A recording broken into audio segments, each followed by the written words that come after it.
मैं डॉक्टर तृप्ति विजयवर्गीय अपने YouTube channel study channel by doctor Tripti Vijayvargiya पर आप लोगों का वेलकम करती हूँ। कैसे हैं आप? पूरी उम्मीद है आप अच्छे हैं, स्वस्थ हैं, मस्त हैं।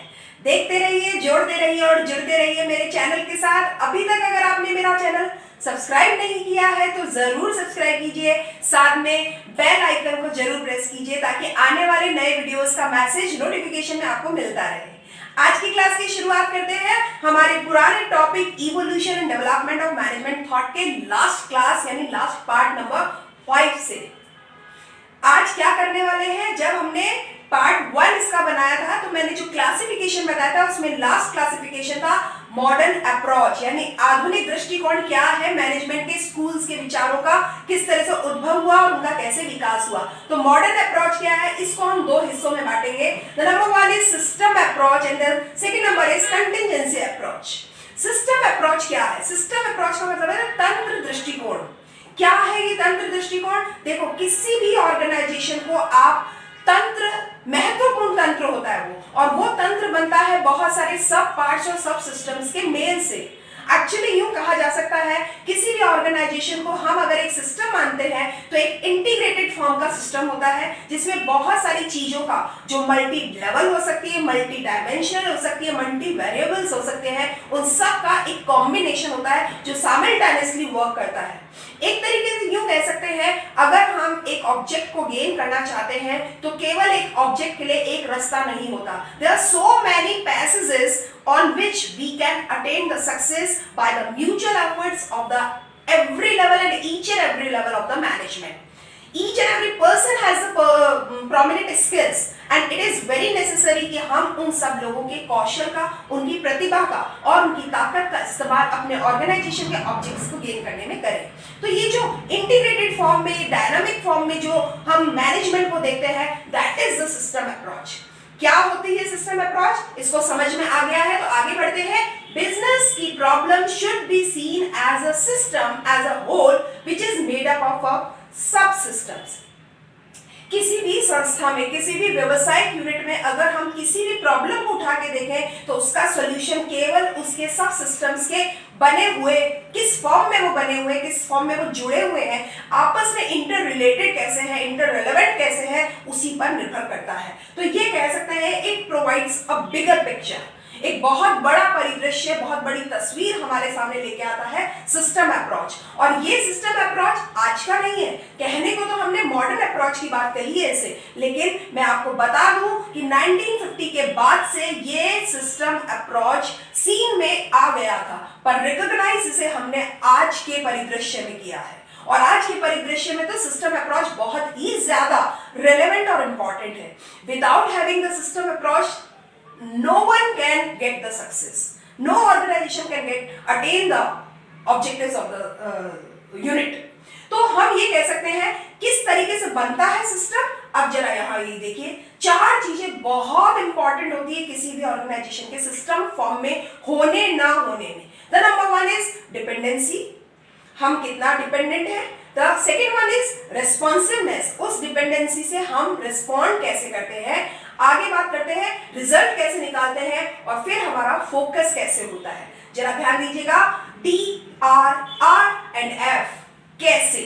किसी भी ऑर्गेनाइजेशन का जो इनपुट और या इंफॉर्मेशन की बात करना चाहिए, जो इंफॉर्मेशन, आइडियाज या जो भी कुछ है वो जो आएगा drive from the other department.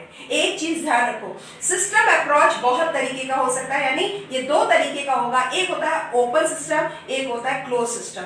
अभी मैं आगे बताऊंगी कि किस तरह से ओपन सिस्टम होता है, क्लोज सिस्टम होता है, लेकिन यहाँ पे ये समझो, जब हम बात कर रहे हैं इनपुट की या इंफॉर्मेशन की, किसी एक ऑर्गेनाइजेशन में किसी एक डिपार्टमेंट का कोई एक डाटा पे काम हो रहा हो ना, तो वो केवल उसी ऑर्गेनाइजेशन के, केवल उसी डिपार्टमेंट से रिलेवेंट नहीं होता, मल्टी डायमेंशनल होते हैं। अगर आज हम परचेज डिपार्टमेंट की बात करेंगे तो क्या अकाउंट सेक्शन से उसे काम नहीं पड़ेगा, क्या स्टोर सेक्शन से उसे काम नहीं पड़ेगा, क्या परचेज सेक्शन से काम नहीं पड़ेगा, या मार्केटिंग सेक्शन से काम नहीं पड़ेगा।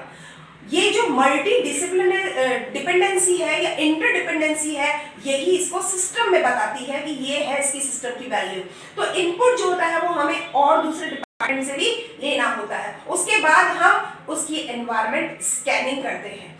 कि इस सारी चीजों का एनवायरनमेंट के ऊपर क्या असर आएगा और एनवायरनमेंट में होने वाले बदलाव से हमारे इनपुट में किस तरह से हम अपना बदलाव लेके आएंगे। रिजल्ट क्या कहता है? रिजल्ट कहता है to get right results need to work coordinately. Accordingly हमें उसके लिए काम करना पड़ेगा। अगर रिजल्ट अच्छे चाहिए तो हमें ना केवल इनपुट पे बल्कि स्कैनिंग पे भी काम करना पड़ेगा। And as per the information and the scanning results we have to focus on the right decisions. अगर हम राइट डिसीजन लेना चाहते हैं तो इसका मतलब है हमारा टारगेट फोकस। फोकस क्या होगा? फोकस कहता है क्लियरली डिफाइंड एंड रेस्पॉन्सेस।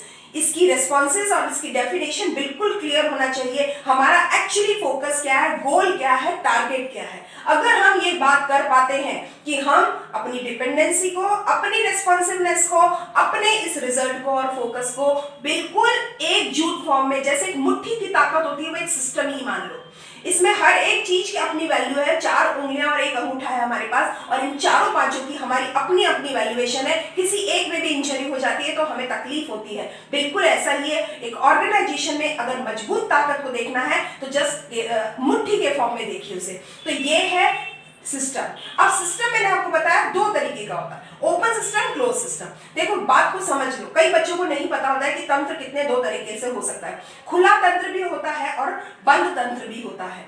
किसी भी ऑर्गेनाइजेशन का एनवायरनमेंट के साथ का कनेक्शन, फिर से ध्यान से सुनिएगा, किसी भी ऑर्गेनाइजेशन का इंटरनल एटमॉस्फेयर अगर एक्सटर्नल एनवायरनमेंट के साथ में कनेक्टेड है तो हम ये कहते हैं कि ये ओपन सिस्टम है। ओपन सिस्टम का मतलब होता है हम एनवायरनमेंट की वजह से अपने में बदलाव या हम एनवायरनमेंट के ट्रेंड्स पे नजर रखते हुए अपने में बदलाव लेकर आते हैं। ये है ओपन सिस्टम।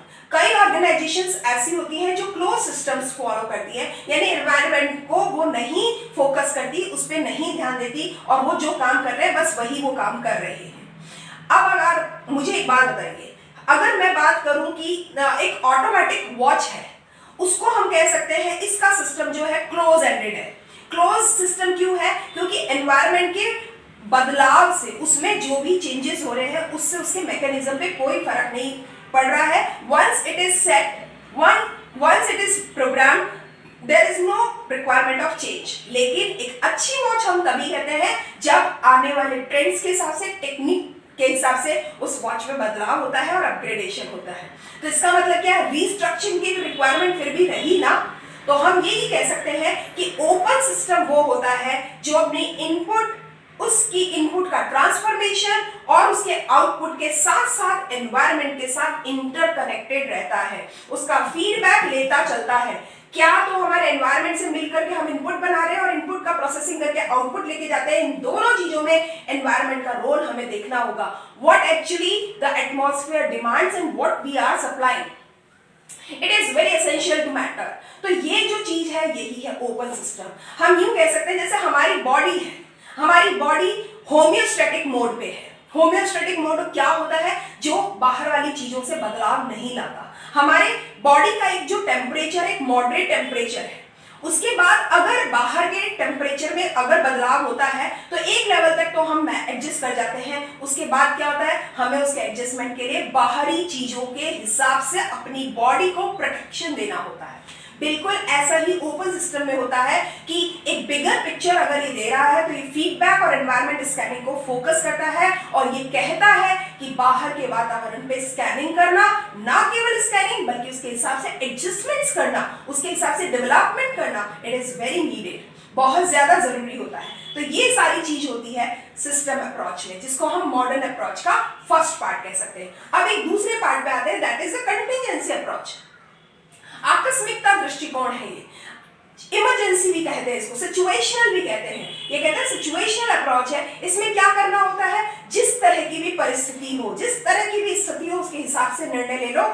ये है मैनेजमेंट अप्रोच। तो ये कहता है फर्म की टेक्नोलॉजी और फर्म का एनवायरनमेंट, इन दोनों पर ध्यान रखो। अगर फर्म की टेक्नोलॉजी किस तरीके की और फर्म का एनवायरनमेंट किस तरीके का है, यानी डिसीजन मेकिंग किस तरह से होती है, इस पर ध्यान रखते हैं तो एक ऑर्गेनाइजेशन का स्ट्रक्चर होता है। ऑर्गेनाइजेशन का स्ट्रक्चर होता है तो मैनेजमेंट का फॉर्मूला फॉर्मुलेशन होता है, और अगर फॉर्मुलेशन होता है तो दो तरीके से हो सकता है। एक नॉन रूटीन टेक्नोलॉजी और एक अनसर्टेन एनवायरनमेंट को ध्यान में रखते हुए इंटरनल इंफॉर्मेशन को गैदर किया जाता है और फिर डिसेंट्रलाइज्ड अथॉरिटी को क्रिएट किया जाता है। यानी मतलब समझिएगा, कोई भी टेक्नोलॉजी है जो नॉन रूटीन है और हमारा एनवायरनमेंट अनसर्टेन है, उसके हिसाब से हम फोकस करते हैं कि हम अपनी अंदर की इंफॉर्मेशन को किस तरीके से तैयार करते हैं, और उसी हिसाब से हम चीजों को बांट देते हैं लोगों में, डिसेंट्रलाइज कर देते हैं। लोगों का मतलब यहाँ पे अपने स्टाफ और एम्प्लॉइज से है। हम डिसेंट्रलाइज कर देते हैं कि सब लोग अपना अपना काम बेहतरीन तरीके से कर सके, क्योंकि हमारा एनवायरनमेंट सर्टेन नहीं है और हमारी टेक्नोलॉजी भी स्टैटिक नहीं है।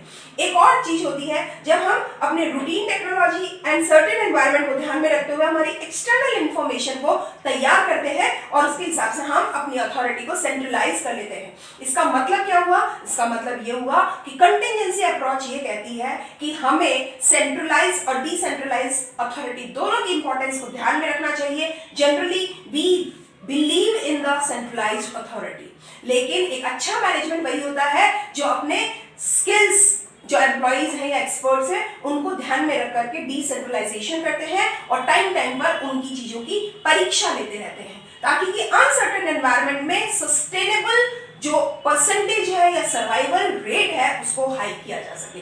ये है हमारा कंटिजेंसी अप्रोच।